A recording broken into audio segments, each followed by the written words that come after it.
Hi guys, this is John Barrowman. Oh, sorry. Hi guys, this is David Tennant. Oh man, what am I doing? Hi guys, this is Kai Owen, and you're listening to Mark Who 42.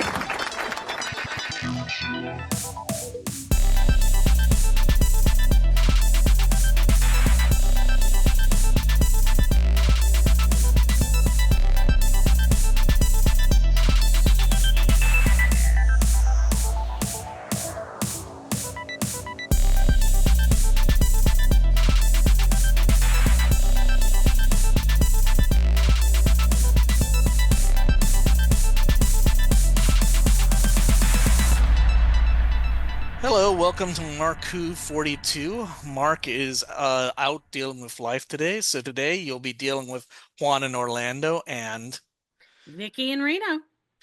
and today we're going to be talking about Star Trek Lower Decks, which wrapped up this last year, and sadly wrapped up the whole year. I'm a little bit disappointed about that. For not only was it a good show, but they didn't have a chance to redo. If you check out the promotional poster always was a parody of the Star Trek original series promotional poster. So we only got up to 5 where they do have. Check it out. You can find these posters on their entries, uh, the season entries on Wikipedia, and it's always fun to see what they did and took out of. We see our various characters in interesting poses. Uh, Vicky, what's your take on Lower Decks? I don't think this is the first time we've discussed it. I've heard you Yeah. discuss it. I loved it. I thought it was so much fun, and it had kind of all the good bits you get in the various versions of Star Trek we've had. And I really like how it did not take itself seriously.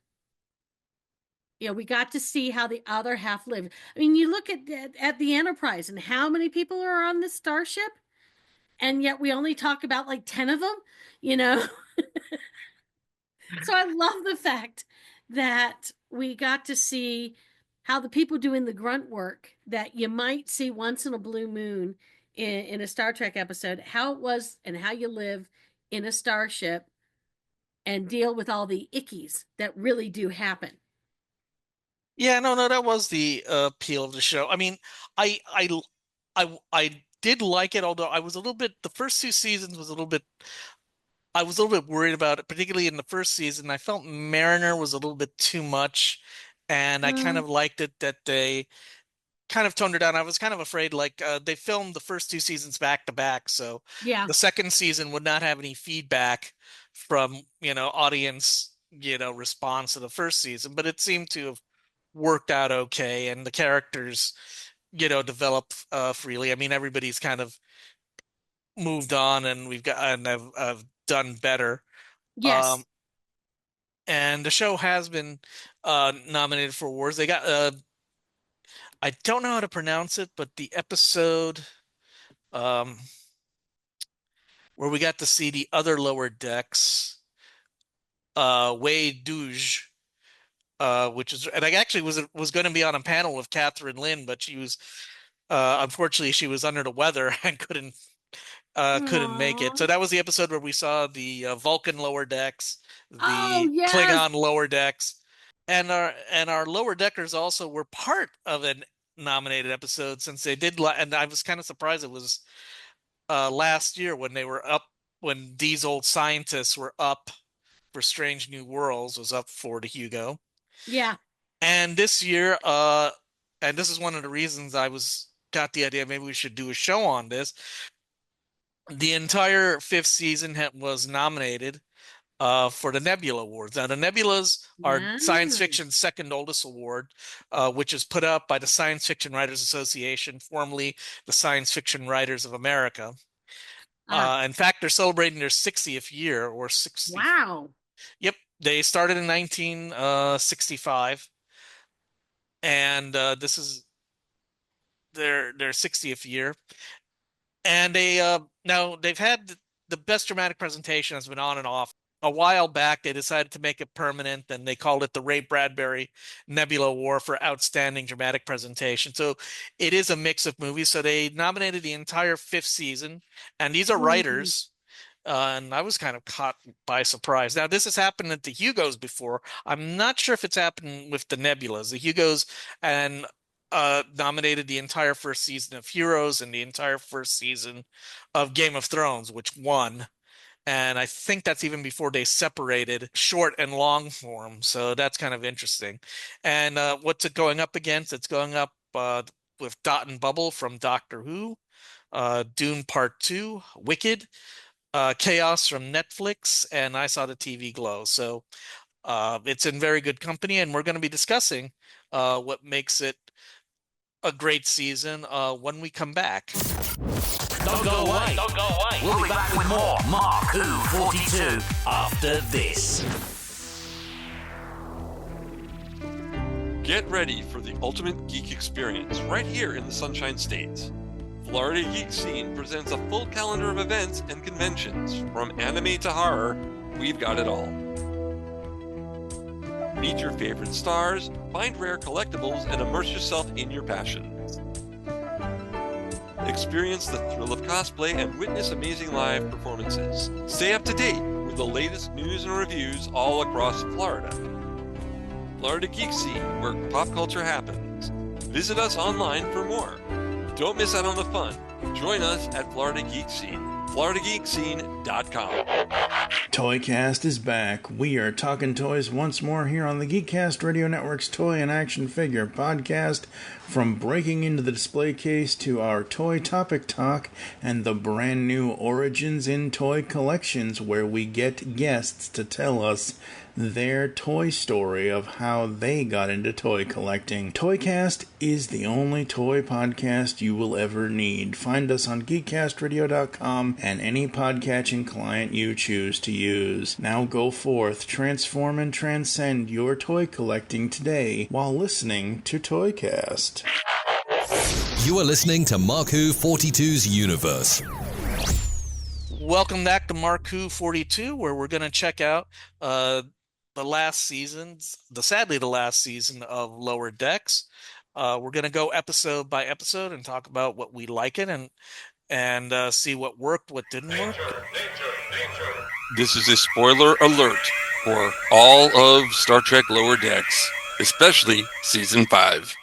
And we're going to start off with Dos Cerritos, where Cerritos is sucked into a parallel universe, and we get to do the whole two crews thing, and I think it's kind of interesting. It seems like everybody is embracing the concept of the multiverse and all sorts of franchises.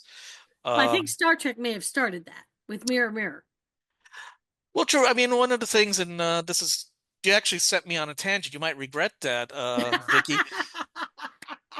Norman Spinrad wrote an introduction to a collection of essays about Star Trek, and he made a point.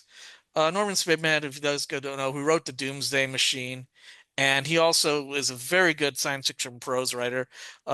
Sadly, never nominated, but never won a major award, but a great writer, controversial critic on occasion.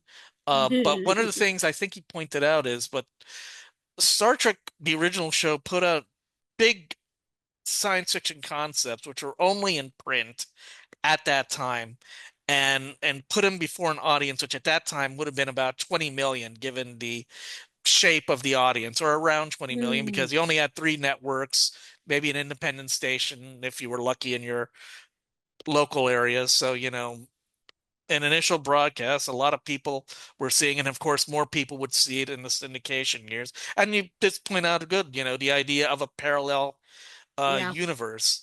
I mean, I'm not right now doing two Doctor Who rewatches, the 50th anniversary of Tom Baker's first season, and the 55th anniversary of John Pertwee's first season, which actually strangely line up Nice. 5 years apart.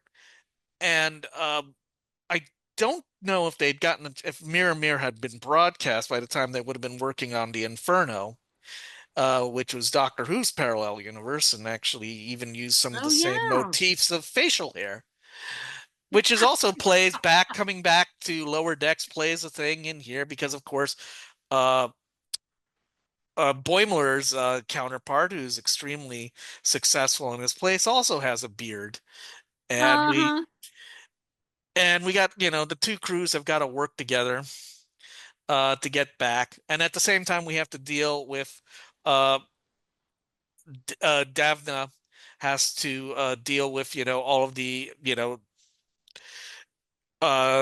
intricacies of the of Orion, Yes. and Being she an wants to come Orion back. is difficult. So, what do you think? I thought it was actually interesting because I felt like lots of little pieces from some of our parallel universes in the past, even down to the fact, and not just Star Trek, but other shows with parallels and things like that. The fact that Mariner's character in the parallel universe wants to go back and leave Prime Mariner there. I mean, it's funny the way that you have all these different things happening with all of our main characters, and they're all struggling with some sort of duality and issue. And so it's a funny episode, but it's also a little bit deep when you think about it. Well, I think I always have a level of deep. I mean, I think I mean, Sure. I think although obviously, they do go for the humor. The humor lever is a little bit higher, but I think you still get, there is drama, there is a problem to be Yeah. solved. And even though they might be yanking at some of the classic Trek tropes, I mean, they are Yes. taking a problem and taking it seriously. Um, Also, I want to notice something. I wanted to check. I mean, although the dates for this episode are not exactly the same, it's interesting they open up with the blue Orions in this story because this is in September of 1974 was the original broadcast of the Pirates of Orion, which opened up September 7th, 1974 was the opening of the animated series second season, which was the Pirates of Wow. Orion, where we saw the I first forgot appearance of about that. the Orions or Orions, because they never explained who screwed up the pronunciation or why did they kept calling them Orions in the original. Orions just sound wrong. Well, unfortunately, it went out that way, and it I was know. actually it was a story written by Howard Weinstein, so we got to see his Orions, or what they were drawn as, the Blue Orions, as they were called, Yes. in the series. And obviously there's a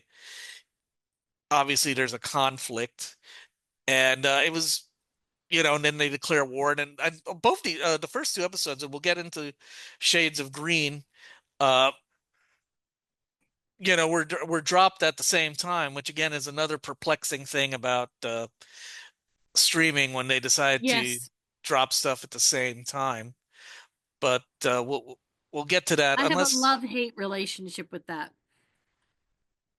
Well, no, go into that. I mean, what is your love-hate Um, relationship? okay, so because so often, especially with my insane schedule and my husband's insane schedule, sometimes it's hard for us to find time to watch things. And so when we've got a chunk of time, it's really nice to be able to stream through a season or whatever it is we're going to do, as opposed to, okay, they're going to drop it one a week or whatever. And it's like, oh, we forgot to watch that show. Where are we on it? You know, being primarily streamers now as opposed to watching on TV the way we did not that long ago. I actually don't have the patience of waiting a week for another episode to drop. It's like, I want it now, especially if I'm enjoying the show. So I need to learn patience, but I love it when I can just sit down and watch the whole season. Well, I can see that. The only thing that I like it when they drop it episode by episode, because it does build up conversation online, and you build up the buzz, Yeah. and also I do kind of like the idea of some of these episodes, kind of, although these episodes in this season didn't have as many cliffhangers as Mm, true.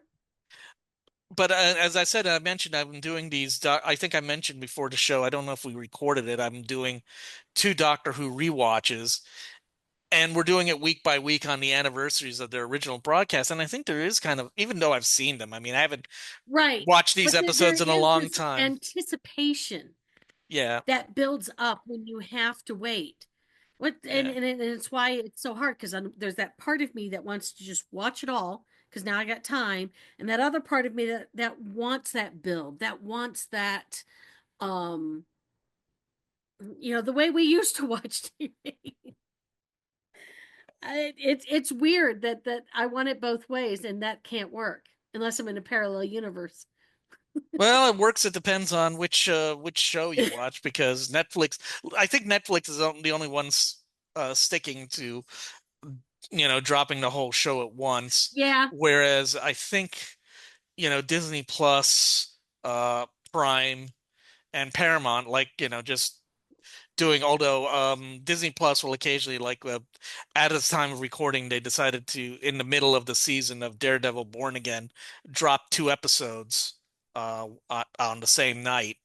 In fact, it's interesting. Disney Plus has decided to sometimes drop their episodes on prime time. I think they did that. I'm trying to remember Yes. if they did that with There's been a couple of shows like that they've done. And it's just, it's not at midnight, it's not it'll be almost as if you were watching TV, and now they're going to drop it. Sometimes they'll drop 2, and then you got to wait, and of course I don't have the same weekday free every week. Yeah, so that's interesting. So any more thoughts on the Cerritos? Nope. Okay. Well, that leads us into Shades of Green, where we have a big race, a dangerous race through an asteroid field with, again, our blue Orions, which is, I forget, which is our Tindy story, while at the same time, where the Cerritos is helping a planet adjust to its new post-scarcity economy, and they have to rescue 2 ensigns who have been kidnapped by Targaryeans who have lost their status. And this is a more humorous episode, and also shows you also the power of animation, because you have a chase in the middle of the show, or they have to, right? I mean, one of the famous jokes that sticks into my mind is when they go, "Hey, we need to take your vehicle here." He goes, "Well, who cares? We'll just replicate a new one. So have it."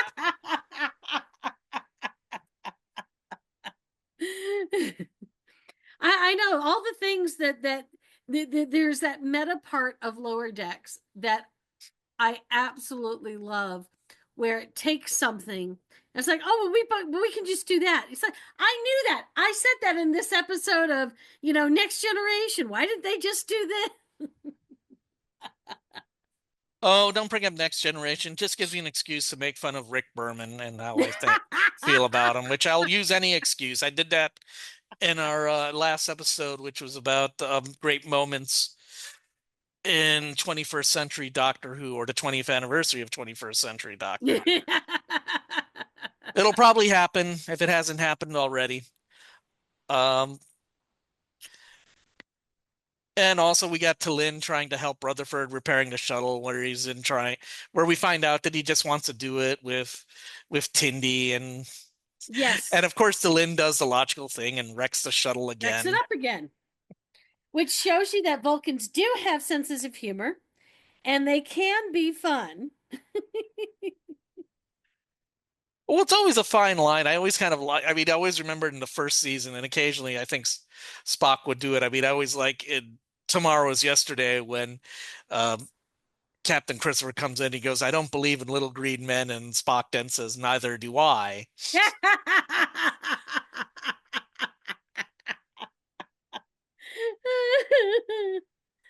Oh, I love that. It just for all the emotional suppressing they do, I think that Vulcans can have some of the wickedest senses of humor. Oh yeah, and I don't know if we'll go. I think we might be going into that in a later episode, and then we get Tindy back, and she uses the Targaryen gold and jewels to be given to her family, so they're back in their status, and they're back. Their status is higher, and she doesn't have to stay there anymore. Yes, and she comes back with the. They have to find a way to bring her back, because it just wouldn't be the same without her. Although I think I wonder if they knew that they might have a 6th season, they would have made it longer. But then again, I don't know how many Orion stories you could have told. I know it just you've got Orion dancing girls and Orion pirates. That is the history of Orion. Well, no, there was an Orion in the Time Trap. Now she does do a dance at a party, but she seems to be a very sensitive person. I mean, Captain Yeah, Kirk has a very nice talk to her and offers her to rescue her from this uh, kind of place where they're stuck in. If you ever seen the Time Trap, uh, yeah, but she doesn't. She unfortunately she doesn't believe that they're going to make it, and right. she believes, that you got to make your life here rather than to attempt. So you do get a moment of development. Now I haven't seen the Enterprise episode of the Orions. I did see one of the Oh, I have not watched that in ages. they did do a fan film where they made an Orion and they made the lead Orion Lou Ferrigno for reasons which are painfully obvious. Obvious. So, and I remember they were doing some things. So, I mean, uh, yeah, it's nice to see the development for the Orion. I mean, that's one of the things that's when we did the uh section 31 episode is that they had a Deltan, and I got okay, maybe we can finally explore some Deltan culture here. And unfortunately, then the character gets killed off in the middle of the story, in the middle of at the end of Mm. the first act. And particularly since unfortunately, they were kind of started with probably some pervy intents, being a highly sexualized race. I don't know if you read about that, that Ilea had to take an oath of celibacy because her Oh. pheromones would drive men mad. Yeah, I've always found it fascinating. And of course, when they're first introduced into the Star Trek universe, it's just one of the characters skins worn in the cage.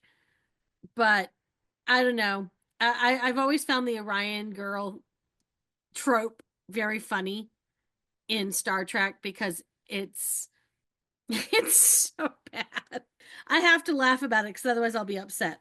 Um, It's kind of weird because if you see the cage, you don't get any real context right. about it.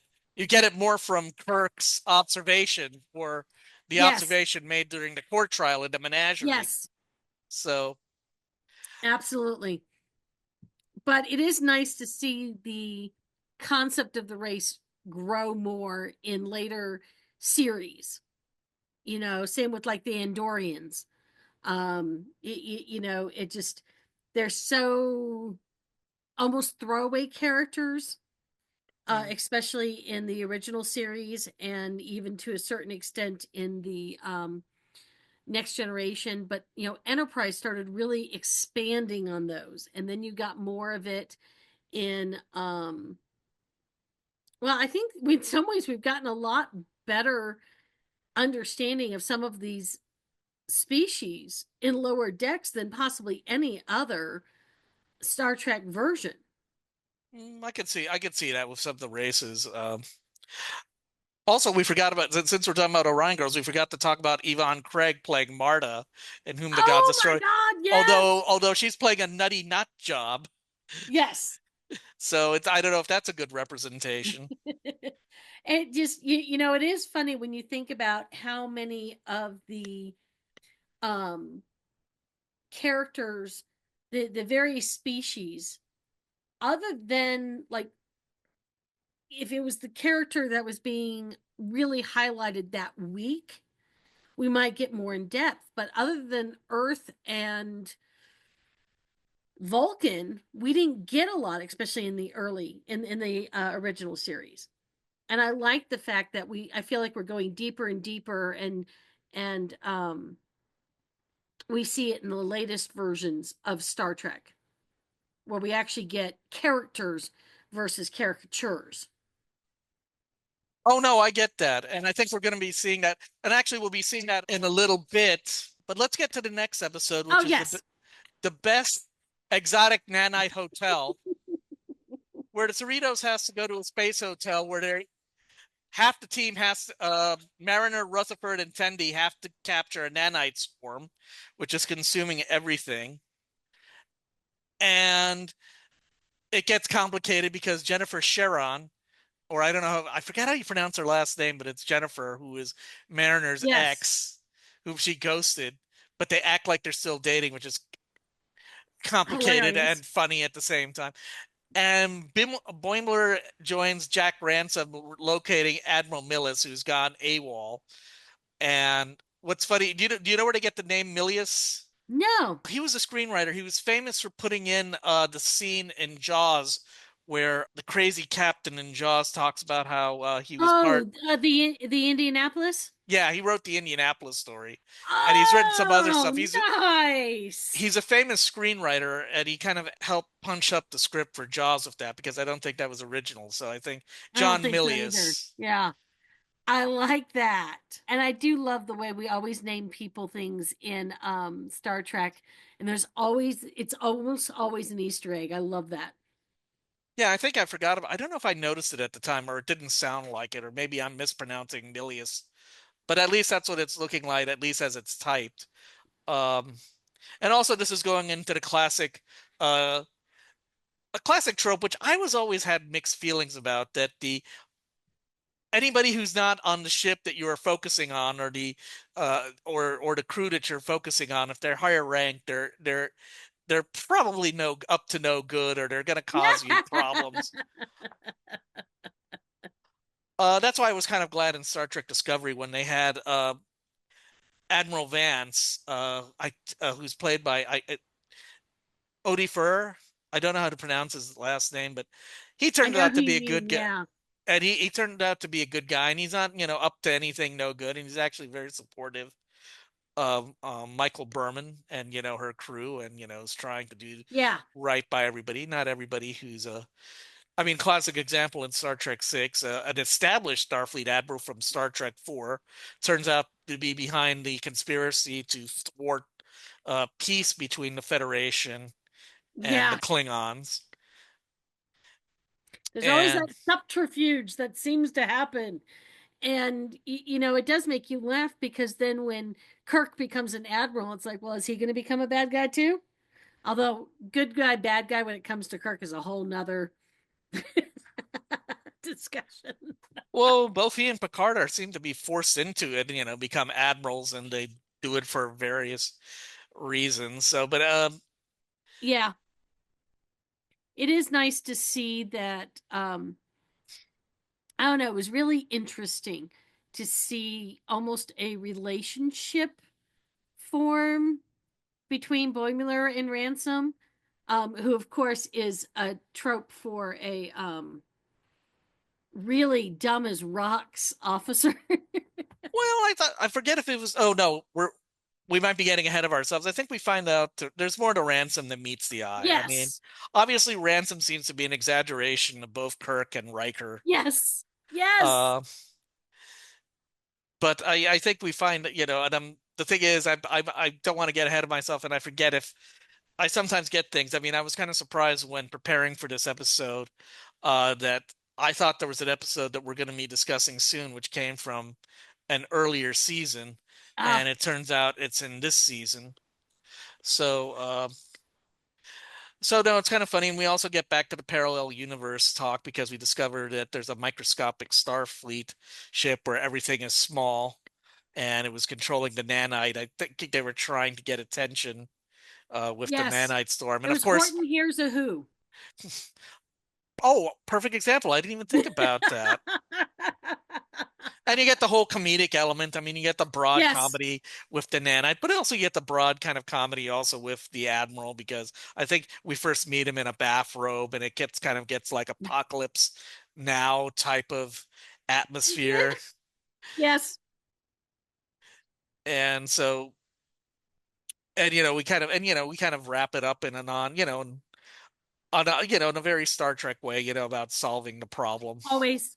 So now we come up to Farewell to Farms, where we go back to the Klingon officer that we saw in Wage Douche, if I'm pronouncing it right, the one that got Yeah. nominated for the Hugo. We follow the officer to return to his family after his captaincy was stripped of his captaincy, and they offer him, and Boimler and Mariner need some information or need something from him to help him regain his command. What I kind of like about this is that we kind of see Klingons doing something different I because know that was great. It's like they've got to be something other than warriors. Who the hell makes the food or makes the clothes or makes the armor? I mean, it's got to be somebody, you know. well, because the only thing we've seen besides Klingon soldiers is that we have seen a Klingon cook on Deep Space Nine. There was a cook. Oh There was yeah, on the promenade. There was a Klingon eatery. I don't know. I think you only saw him the one time. I don't know why they didn't have him as a background I character. know. That sounds like so much fun. We know Um, that Klingon food's crazy. Come on. so we follow traditional Klingon stuff of him trying to get Yes. his position. And I forget if we haven't been talking about how Boimler stole his doppelganger's pad to try to get Oh ideas. yeah. Oh no, I that's forget. Does that important play? because he's Does been that? obsessed with it. And also, we show him slowly growing facial hair, Yes. and He's they're doing trying it. so hard to be his cooler self. Although, although I like this better than they did it. They did the same thing on Red Dwarf, but I think they're doing it better here. I don't know if you remember Oh, Arnold Rimmer's better self. He was super yeah. duper. Oh, wow. That's pulling a recess from the brain there. Not watching that Well, yeah, forever. sadly that was the 90s. I mean, only sadly because it's getting to be a long time ago. I know. Let's not talk about that. It was just yesterday. Just yesterday. Oh, and I forgot, is this the episode I forgot. I thought this was an episode in the previous season, the world uh Dr. Meglemo. Is that how you pronounce it? The ship's Oh, the counselor? psychiatrist, the bird. Yeah, because this is the one about his cooking. Yes.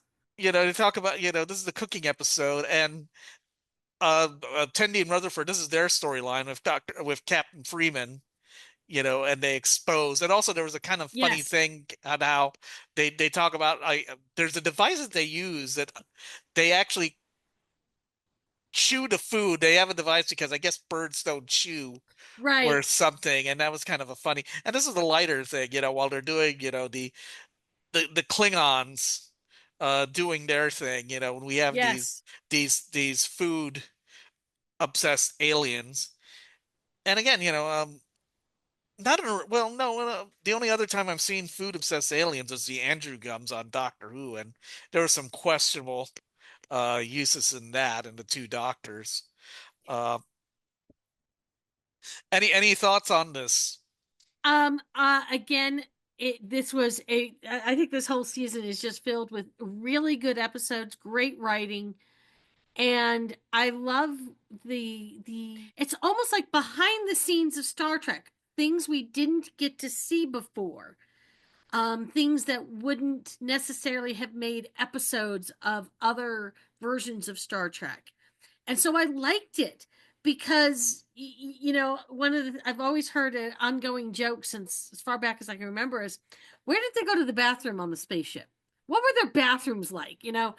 And the fact that I feel we get a lot more of the real life as opposed to what it means to be a starship captain. And I like that. And I think it's funny, and I think we can identify with it, which is one of the reasons it's so popular. Well, you brought up something that might be, I don't know if this is trivia to everybody, but somebody pointed out that in Alan of Troyes, um, when she runs away from Oh. Kirk and locks herself in a room, we don't know what that room is. It could be a bathroom. Uh, so that might be the only use of a bathroom in Star Trek, the inner room, and that was Uhura's quarters. Uhura offered up her Yes. quarters, and you saw some of Uhura's African, decorations. Actually, you saw her quarters twice because in the same year, you had the Tholian web, so there could be a bathroom. Oh, So, like sometimes you would see a sink. A couple yeah, times with Deanna Troy, we saw a sink. And, they don't like pan the room, but you kind of get the feeling that it's a bigger room. But you still, every once in a while we see something about like a sonic shower yeah. or, it's just, but you want to know, how did they live in these spaceships? How did they survive everyday normal stuff because I want to know. Oh no, Diane Duane for the comic book, which was set in the original series movie era, did a story called A Day in the Life, which followed No, I an love it. ordinary day. Yeah, you'd have to, unfortunately, I don't know, it's probably worth $20. I don't know if you can find it online somewhere and watch and read it online, because I don't think, well, I'll see actually, what I can find, because that sounds fabulous. and it's Diane Duane, who's a tremendous writer. So check her out. It was, I forgot what it was called. It might have been called A Day in a Life. I forgot. I mean, it was kind of a bridge episode to the next big story arc at the time. But the only bad thing is Spock is not in it, because it takes place between Trek 3 and Trek 4, and they put Oh, Spock off to doing his own thing for a while to kind of explain it. They as a bridge. Around the Clock. Oh, really? You looked it up? Is that what it was called? I just Yes. thought about it. Oh, it's a day in the life episode. I mean, they were really promoting it because they got Diane to do the script, and she was still writing Trek novels. She was still writing those Romulan novels at the time, so it was kind of big. So, anything about our favorite farmer Klingon? And I want to. Oh, there's one more thing I do want to say. I mean, that's the interesting thing about Trek Aliens. Even though Yes. they were somewhat monolithic at the time, they Yeah. did show some depth. I mean, the Klingons, they had some depth. I mean, some people said, "Oh, the Klingons were always so bad," but they had a You dimension to know them. I mean, in what? the No, we had such a good mix with Klingons that when you think, I mean, they kind of became the favorite alien to a certain extent among all the different versions of Star Trek, because we got to see different aspects, different timelines. How they explained why the Klingons look different in the movies, because they'd had plastic surgery so they could make themselves look more human in the original series. And I think Worf explains that in the Trouble with Tribbles crossover with Deep Space Nine. And that always made me giggle. It's like, oh, there you go. There's a retcon. But I love this because it was yet another facet to Klingons, and of course, I love a good Klingon. You know, once you see Hamlet in Klingon, you just don't go back.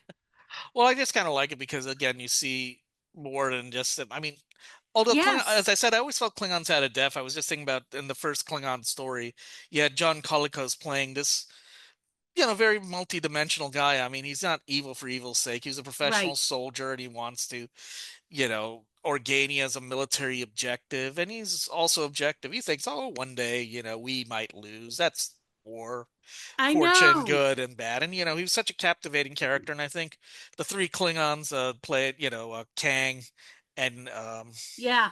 Koloff played, uh, came back. And I think those were, you had a major Klingon each thing. William Campbell and Michael Ansra, who Oh played yeah. Kang. Great actors, and they all tried to show a little bit of depth. I mean, there was always a Yes. motivation. They were professional, but seeing a Klingon farmer, that was, or kind of an interesting thing. And Yes. also, that's compared. I mean, what do the Daleks and Cybermen do on their off time? I mean, Thank you. and that's the only bad thing about them, in my What do they do opinion. on their day off? Yeah. That's why I like it in Wage Douche when you see the lower decks of the Borg. That's their credit sequence of just seeing the Borg in sleep mode, and that's all there is. I So, love it. so moving on, we go back to a Starfleet-oriented episode called Uh-huh. Starbase 80 question mark exclamation point, which I think is something because the And that show had is. been a punchline in many other episodes where, you'll get sent to Starbase 80. It's like getting sent to your room. It's the worst punishment you can get. Well, yeah, unfortunately, well, it was just a reputation, and we get to see it, Yes. and it's kind of interesting. I think we see uniforms from every era except Classic Trek. Yes. You don't get I don't think they wanted to go to Classic Trek because maybe that was the obvious joke. Uh, and they Yeah, but you decide, you had them from the various movies, yep. and it was funny. It was like Starfleet on a shoestring. Well, and What also, What Well, if they're ignored by Starfleet? well, the thing is, if you take a look at the set design, it looks like classic series, so it hasn't been updated in over 100 years. Yes. So that was another problem. And then you, of course, got a zombie episode, which I have mixed feelings about, but they got to I figure it know. out how to make it to work. And it was also something that happened in the previous season, and also how they have to fix everything, and also that the local engineer Yes. um is dressed as Scotty in the movies.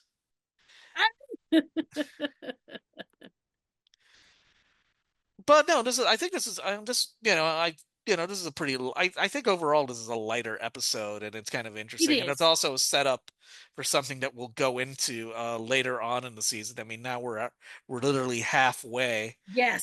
through it. But then we go of gods and angles. And this is also funny because you're doing another trope of trying to get two races, together. I Uh-huh. mean, I think it was mainly I think you tend to think of it more of a next generation trope because Picard, the diplomat, Mm, and there are a bunch of stories. Well, we got to get these two people working together. I think it more, right. and of course you've got the cubes and the orbs, and then you have a interesting new character, which it's a pity again we're in the last season because it would have been nice to see more of her. We got Ensign Ollie, Yep. who's related to our favorite neo god Apollo, and apparently that they have built-in what do you call Halos? no, what do you call the stuff that the Olympics used to give out at the Oh, Olympics? oh, the Laurels. laurels. And of course you think you got a Romeo and Juliet situation. Well, I think you do get a Romeo and Juliet situation in it. And Ollie has, we get Ollie and she becomes a central character into this, and she proves herself and proves to be a lower decker. Yes. And also you got the side story of Boimler trying to get friendly with our favorite Grouch and Cation, Dr. Tiana, Yes. and only works until the end after he gets a lot. He gets beaten up a little bit in this one, so Yeah. it's kind of. He gets beaten up in a lot of them. But I also feel like he kind of walks into that a lot of times. So you love him, but you just want to go, seriously, sweetie. No, he overthinks problems. Because he's still obsessed at this point. He hasn't yet broken free from the curse of the trying to be the better version of Boimler. Oh yeah, he's still going through. Well, that's the whole reason. Apparently, Boimler's alternate self was good friends with Dr. Tiana, and he That's believes right. That's why he's That's right. trying to That's do why it. he wanted to be friends, because he thought maybe this is how I make it. So, any more thoughts of gods and angles? Nah. On to episode 7. We go to Fully Dilated, which it was actually Mariner and Tindy go to undercover on a pre-industrial planet, which is subject to a time dilation, such as a week passes for every second on the Cerritos. Right. And unfortunately, Rutherford and Boimler spill their drinks onto the transporter, so they can't beam them up I as know. quickly was anticipated. So they're stuck on the planet. Damn transporter accidents. Well, it wasn't an accident. Unfortunately, they just spilled their drinks on it, and they have to clean the drinks up. And the thing is, the problem is, oh, and also we get a surprise guest appearance Oh, yes. because the locals discovered an alternate Mr. Data, or at Yep. least the head of Mr. Data, and so we Yep. get Almost feel like we were back in San Francisco or something. seconds pass by on the Cerritos of Boimler and Rutherford trying to clean the transporter pad Yes. or repair the transporter pad. We have our trio trying to survive being on this primitive planet. Mariner gets thrown in jail a lot. Yes. Tindy and Tallinn, I forget. Is do they are they? Well, they're competing because they're trying to get a position, but also Yes. uh, Tallinn has figured out how to grow stuff, so develops agriculture so they can sell food and sustain themselves while Yes. they're on the planet. and somebody's trying to expose them as witches, and it's a whole blast. I mean, And if they it's had just realized that they worked together, they would have gotten so much further, so much faster. well, then again, Tindy comes from I guess the Orions you can say are extremely competitive, so that could explain. I think that might be true. I would even say that Vulcans have a tendency to be competitive. They would call it something else. But I get their superiority complex that we all know that they suffer from. Sometimes that makes them an interesting competitor. But then all's well that ends well, as often happens. I will say, it did make me happy that the captain realized that the two of them acting together as a science officer was better for the ship than one versus the other, because together they became this amazing officer. So then we go into our next story, the upper decks. Now, for some reason, I thought this was last season, but apparently this is this season. And we just focus on the interest. We essentially have what I guess would be the complete opposite of the show, where we focus on the senior Yeah, staff and are all doing their thing. And this is, I think, the episode where we find out that maybe Ransom is not right. the buffoon that we think. He's helping to help his crew, and we get into Shaxs' head a little bit, imagining the trauma of the Cardassian occupation. Yes. I actually Dr. like that Tiana because it doesn't. humanized them more. The same way we got with the lower decks. With the upper decks, we got a better understanding of their motivations and short versions of their stories, which we might never have gotten otherwise. I agree. I mean, I thought obviously you got to focus on the lower deckers, because it is their show. But I always felt that the senior officers, most of them seemed to be Yes. okay. Although, of course, he would go for the joke, like Shaxs, is this, would go broad, at Yes. times, and they don't explain how he came back from the dead. I kind of like that. I mean, nobody, you always, which led you to believe, gee, did they ever explain to people how did Spock come back from the dead, or why is Spock alive now when he wasn't? And also you have the problem with Yeah. the aliens, as a side thing, and also another human thing. The Mariner's captain and the father admiral have their anniversary, anniversary. which is not something you see talked about a lot in Star Trek in general, even though we have relationships, we have marriages and all these things. I mean, that was a very human thing that it was kind of nice to see. Oh yeah, yeah. No, that was something that I think David Gerald talked about. Trying to see individual relationships on the show, Yeah. like the marriage of the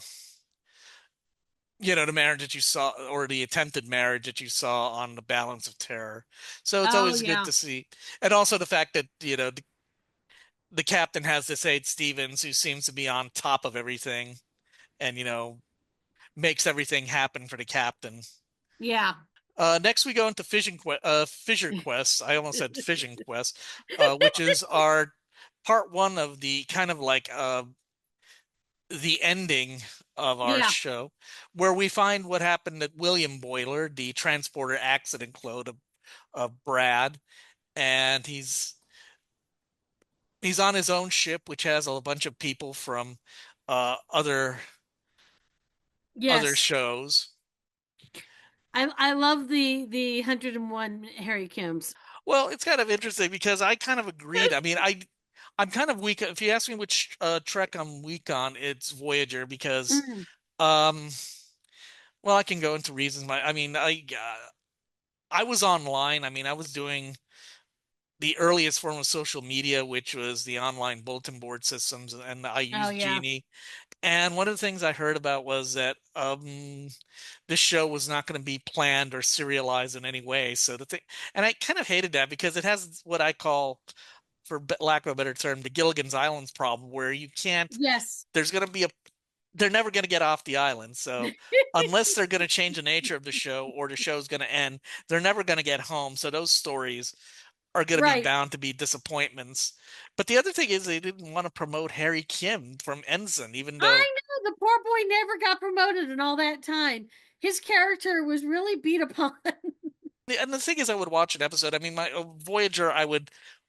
The thing is, since Voyager was usually on the same, because on the same channel, usually as Deep Space Nine, I would see promotion, and if there was an interesting idea in an episode, I might catch it. Uh, so I was out at, Harry, was the new ensign. I mean, he was their Chekhov, Yes. and you could have developed him and do interesting things with him. And I guess occasionally they did, but it didn't make sense that they didn't promote him. Right. We got all these Harry Kims, who are angry, and we have some fun with that. Yes. It was actually quite interesting the way they did all of this, because you kind of feel a little bit of, you've got the trope, you've got an accident, you've got duplicates, you've got all those things that we've seen in other Star Treks. And I don't know, I kind of find that so much of this is like poking holes in some of that stuff from past seasons and past versions, and I like that, because again, it was feeling very it was making fun of itself in a really nice way. No, agreed. And also we forgot to mention there was another big cameo. They got Alfre Woodard to play Oh, Lily Sloan. yeah. Yeah. That was a good one. Yeah, no, that was a big surprise. I didn't realize. Wow, they got Alfre Woodard to to be on this I show. know. And so unfortunately, that leads, and uh, William directs a wave to his own universe, hoping that Brad is going to try to solve the problem. And of course, Brad Boimler reacts in a typical Brad Boimler way, which we hope he will settle down when the time comes. Yes. You really have a lot of hope for Boimler, but the poor boy just keeps putting himself in the mix of problems and overthinks everything. But of course, we all know people like him. He's smart. He's got a lot of things going for him. If he just would get out of his own way, he could go far.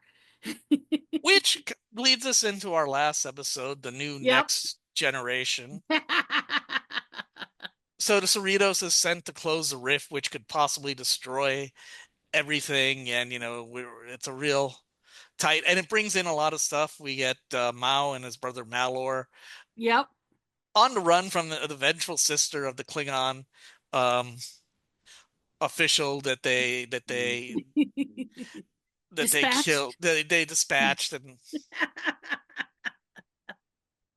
and also we get Ensign Oinley, who uses her powers, to her lightning powers, I believe, to help the situation. So a lot of things come together. I mean, it's the perfect thing to happen in a season ender, and sadly a series ender.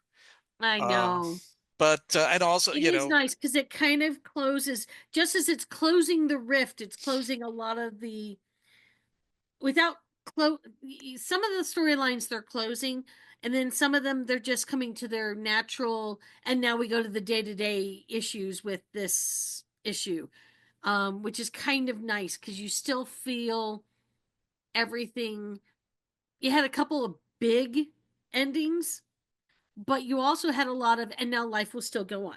Yeah, I mean, the thing is, I'm wondering if they might leave it open for some future show. I mean, obviously that would be fun. Well, there was I remember around the time of Picard season 3 came out, they were wondering what Boimler and Mariner were up to during the season finale of that show, which also had a similar, big crisis type ending. Yeah. Where everything is going to hell in a handbasket, and everything is going mad, and everything is just going crazy. I like it that the fact that Ransom is going to be the new captain, and Boimler and Mariner. So I'm wondering if the fact that they told us what they're doing in the ship was just to let us know, okay, maybe this is where they're at. They'll be in charge of Cerritos during the last season of Picard at the opening of the 25th century. Yeah. This was also written by Mike McMahon. God, I'm butchering. I don't know if he's butchering, but he was the co-creator. I mean, he was, I think, the creator of this show. He came out for writing for Rick and Morty, and did the Yes. show. Um, and I guess let me see if he was the one who started the show. I mean, he did create the show. I'm just kind of curious if he wrote the first episode. Yep, he wrote the first episode, Second Contact. So that's completely full circle and a Yeah. satisfying ending. I nominated Yes. the new Next Generation as my episode in the Hugo Awards, and I thought, yeah, I generally true unless it's a special episode like last year for I nominated Starship Rhapsody and the Those Old Scientists Were Not Season Oh, Enders. yeah. But I think there were more. I mean, not that the season ender was terrible, but I just thought that these episodes are a little bit more interesting than the season ender.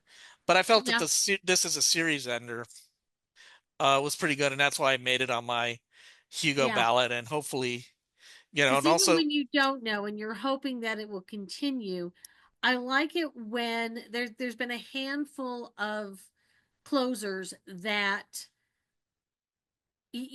could then go into another season if they so get it, but at the same time is like a beautiful ending to a series that so many people have actually enjoyed. excellent way of putting it. Normally we get some half-ass closure. I think most of the most of the post next in the Next Generation era, I think. Yeah. Although I know a lot of people who didn't like the Voyager ending for reasons which we won't go into right now. Yeah. And I understand those because it's kind of a And also, Manny Koto, who show ran and sadly passed away, show ran the last season of Enterprise, believes the penultimate episode, rather than the final episode, is the final yes. episode. The final episode has an ending that most people went, "Hey, what?" And it's a shame because I really enjoyed Enterprise and I feel like they did not give it an appropriate final episode. It was okay. It wasn't the worst final episode I've ever seen in my life. God knows there's much worse. But it was kind of a disappointment. But we didn't get that here. We got it. Any final thoughts on this season, or for that matter, this show? I will say that this is one of those shows that is a fun rewatch. Because I remember before season 5 came out, we rewatched season 4. And I was like, oh my God, this is even funnier the second time around, even though I've seen it. And I was really happy with that. It's something I think that I could go back and not that I haven't done that with every Star Trek that ever was, but I will say that this will be probably one of my more enjoyable rewatches when I rewatch Star Trek. I just think that the way they did the humor and it was just fun. And sometimes you need fun. Because God knows I watch a lot of heavy and deep stuff. Sometimes I need something that's just light and airy and I feel connected with. Oh, agreed. I think that's a good way to sum up the show as fun. It had it, but it also had a good mixture of it had fun and good mixture of drama. It was the perfect dramedy. Yes, it's the way it should be because you can't have something be, too often you get like a sitcom feel and it's all funny and then it just starts to feel like a caricature. Or you have something that's a drama and it's like every 5 minutes, dun, dun, dun. Seriously, okay, could we just have a little light moment going on right now? Because in real life, you laugh and you cry, sometimes in the same day. And so it's nice to have that in a TV show. I think it really spoke to both the fans and new people. Agreed. And so I think that about wraps it up for Star Trek Lower Decks. That'll wrap it up for Mark Who 42 for this week.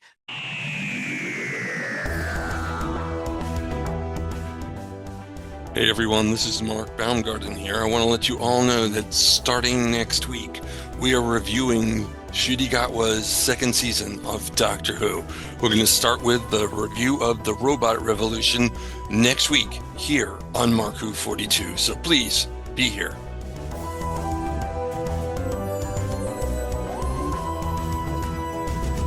Allons-y.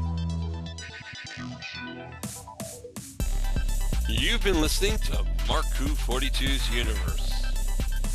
Hosting this show are Mark Baumgarten, Vicky Jakubowski, and Juan Sanmiguel.